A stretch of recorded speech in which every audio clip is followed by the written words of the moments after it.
we're talking about two people consensually getting together. If that was found in the camp, then somebody was either gonna, both parties might wind up unalived. And You're making and this up, bro. I mean, you're making hold this up. I on, mean, as much as you I want me don't to go endorse. pull? All right, hold on, buddy, Yeah, hold pull it up. on. Pull it up. Pull Titus, it give me my Bible. Give me a Bible. We'll do this. We'll do Oh, this. Asher, he done called Titus up in here to help. Titus, hold my Titus baby. is my kid Hold brother. my Tiberius, you give me my sandal. You're about to get the sandal thrown at you. I'm all in favor for anybody arguing against polygamy here. I'm not saying polygamy is ideal for everybody, but it works for some people. Yeah, cannot I mean, I deny can acknowledge that, but I feel like concessions aren't the ideal, and I think that they're not the ideal for the vast majority of humanity for the good. If you say it's ideal for some, but is that normative? And I don't think it is. Well, I think it's very normative. It may not be ideal, but the simple fact that because of wars, because of the stress men have to go through, men don't live as long. They are unalived in battles. You're going to have an overflow of women in society that someone has to take care of. So I think wealthier men, not all men, men who had the means would take a lot of these women in and speak in their behalf.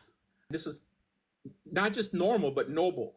Now, like, should a man who can't afford it, like who's this guy from Sister Wives who has all these women working and basically taking care of him? That's what's absurd.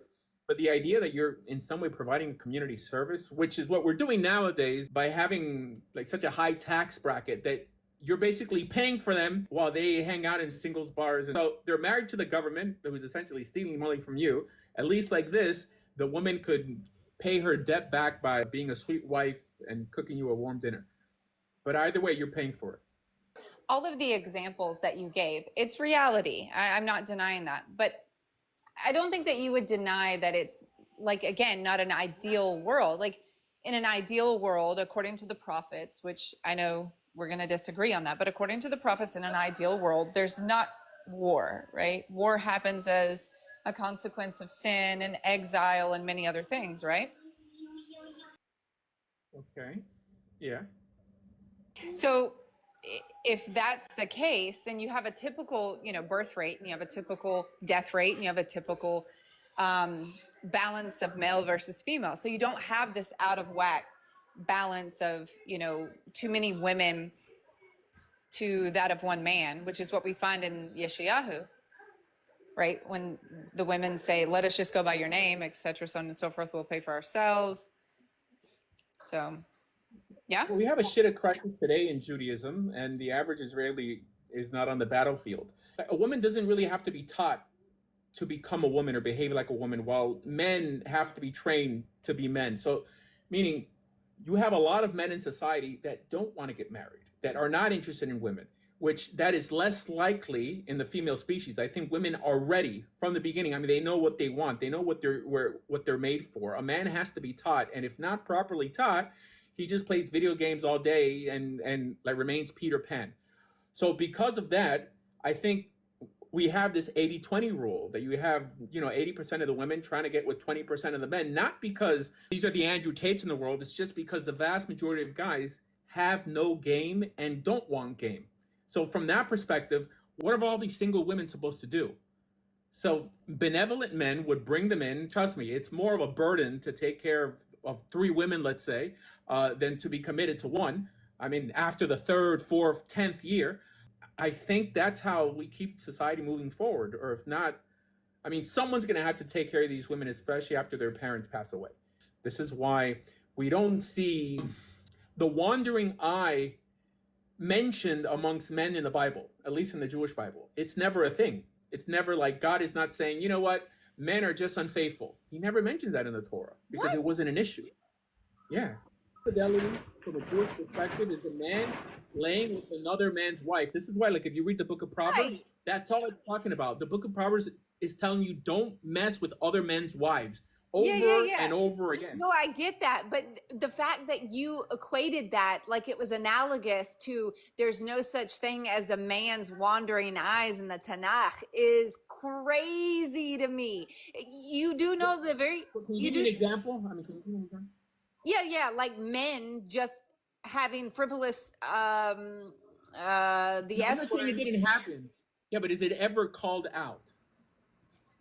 Yeah, I mean, a part of fornication is in that, and then secondary, if the Torah as well as the Psalms and prophets, etc., call out the behavior of men, meaning don't cheat on your wives, i.e., sleep with other wives, then I think that's a profound statement. Why else would Hashem say it so many times?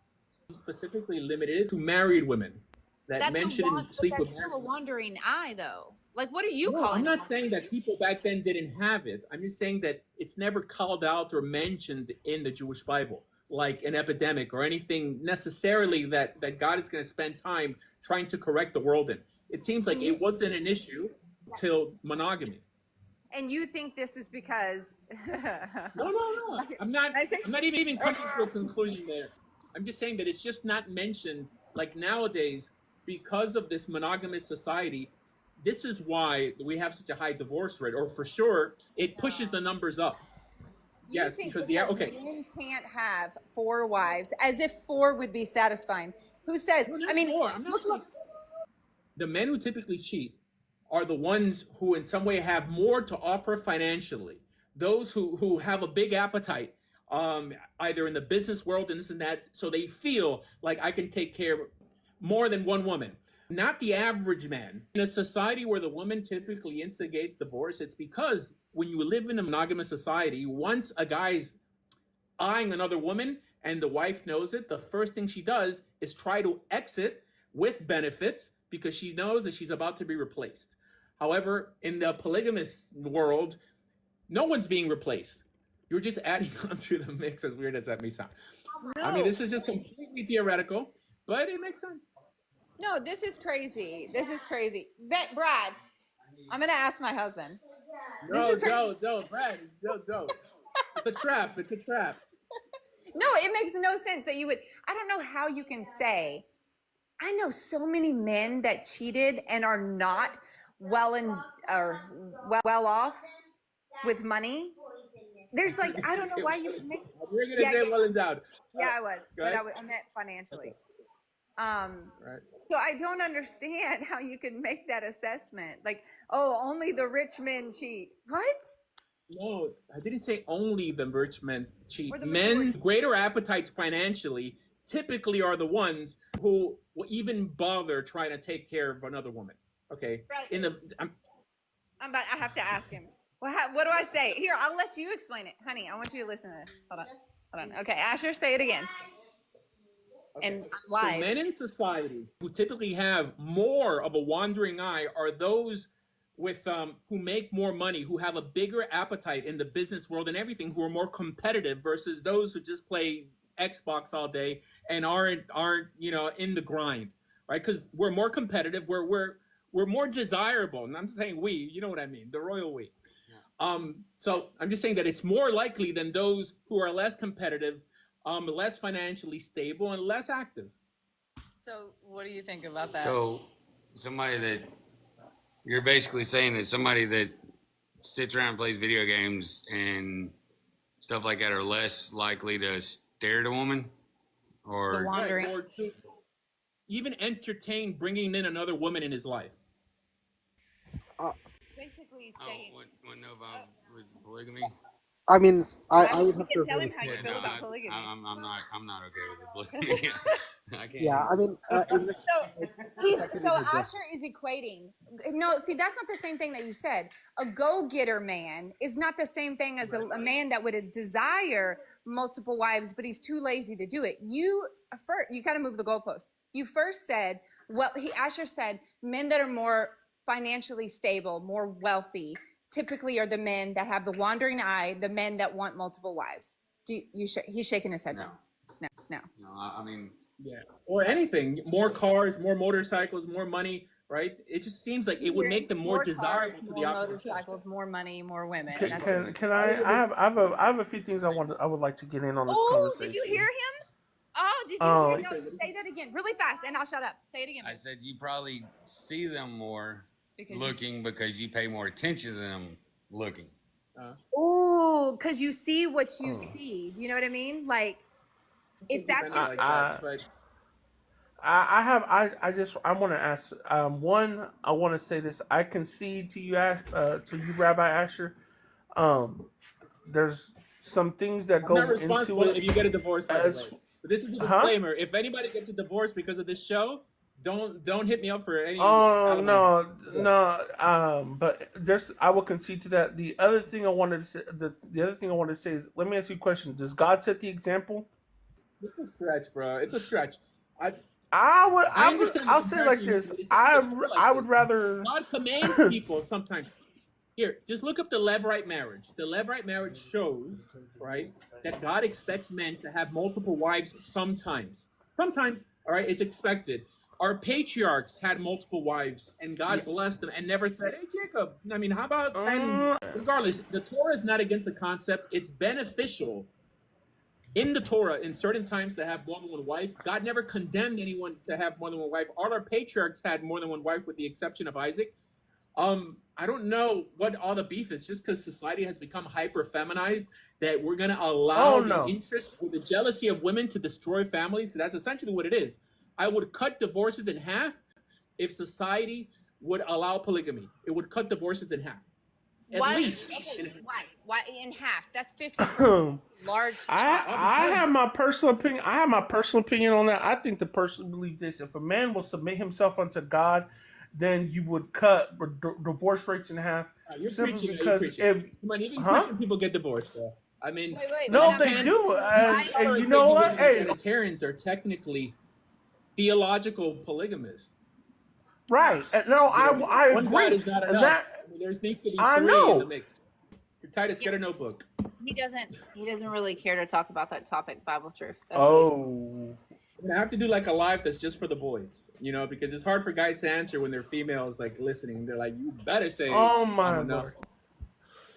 All right, just making sure. Than women, I'm a man and I'm a single man at that, Okay. and I got 24 hours in a day. I couldn't give all my full 24 hours doing it. Like I literally have to be like, okay, I can see two. Some men got and it, have some men don't. it's What are you gonna do? no, yeah, but You look at gotta all man the up, issues girl, it man up. caused. Stop it, Asher. So I'll tell you. Stop. It and caused All right, so caused in a terms of split in the Jewish law, nation. in terms of Jewish law, according to Judaism, men are allowed to have up to 4 wives.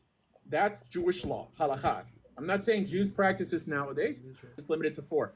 According to halakha, it's limited to 4. According to Torah law, it's unlimited. It's as many as you can afford. This is just part of Judaism.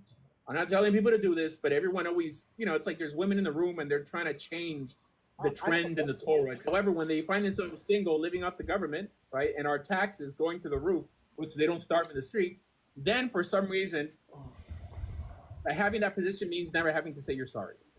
But fine. I have a question, Rabbi. So sorry, this is my first time joining the live. I've kind of been waiting for a moment to kind of jump in there, but it's been a little hectic. So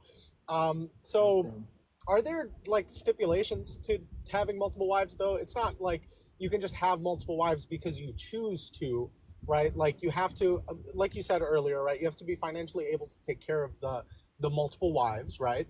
You're not able to take a wife just if you're broke, you can't have multiple wives, right? That's one of the technically you could have multiple. I mean, no one's going to stop you from having multiple wives. The halacha is that they can't be sisters. You can't mistreat one over the other, right? You're supposed to balance it out. But yes, ideally you should be able to afford it. I mean, in other words, some people can't afford to have one wife, okay? Right. And they still make it happen. So like if they don't stop them from having one wife, and I'm against people having 20 kids also, just like in Israel you have that, and then they basically live off tzedakah. Yes, but good jurisprudence. The concept of sadaqah? Sadaqah? I'm sorry, this is my first time hearing that actually from, someone who wasn't Muslim. So No, that means charity. yeah, exactly. Yeah, so Muslims call it salat. No, is it salat? No, not salat. That's prayer. Sadaqah. How do you say? Yeah. I mean, sadaqah in Islam. We say zakah and sadaqah. There are two different types zakah. of donations. So there's Yeah, zakah. similar. Yeah. Yeah. So it was interesting to hear that was the same word. But so like so in Islam, right, there are certain stipulations before you can have multiple wives, right? The first one is that you have to be financially able to. Second reason is you have to have a valid reason for it. They either need support, they need the support, they've been recently widowed, or a situation similar to that, right? Where they can no longer take care of themselves, and in that situation, then you take care of, then you can entertain. Wait. Are you sure that's accurate? Would that a wealthy guy like an Andrew Tate? Wait. I don't. So then I don't listen to Andrew that Tate. wealthy man can only marry old women then? No, of course not, right? You can have a young widow, right? Like it's not exclusive. Does she have to be a widow? No, Isn't it so that in Islam, isn't it so in Islam it says that a man can only have more than one wife if he's a righteous man, implying that only righteous men are capable of having more than one wife and still treating them all equal? Exactly. That's a stipulation. I haven't heard of that stipulation myself, right? But nowadays though, these guys will screw anything that moves, dude. Hold on, wait a minute. It seems like it's more applicable today. Hold on, it seems like it's more applicable today than before. Back then, when women were chaste, they didn't have this issue like of just living in a society with such a high divorce rate. Anyone who goes to like singles bars, they're full of like divorcees just trying to go home with the average guy just because they need companionship. It makes more sense today than ever before. This idea that women are going to live off the government. Our taxes are going to be through the roof. I mean, some guys have perpetual alimony just because they're trying to answer the question, what do we do with all these single women but in who this day ultimately can't provide for themselves? It's nearly impossible to provide for 4 women.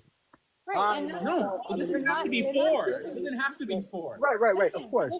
Sure. If a man gets divorced from one woman because he's incapable of giving her the affection and the attention that she needs, do you think he's going to? People get divorced first of all. He has no. So You just said. Did you ask me if I knew why? No, I don't know why all people get divorced. But if you make the broad sweeping statement that polygamy would save 50% of marriages, and a large majority of marriages end because of financial struggles, I think what Ruska Buffney is stating.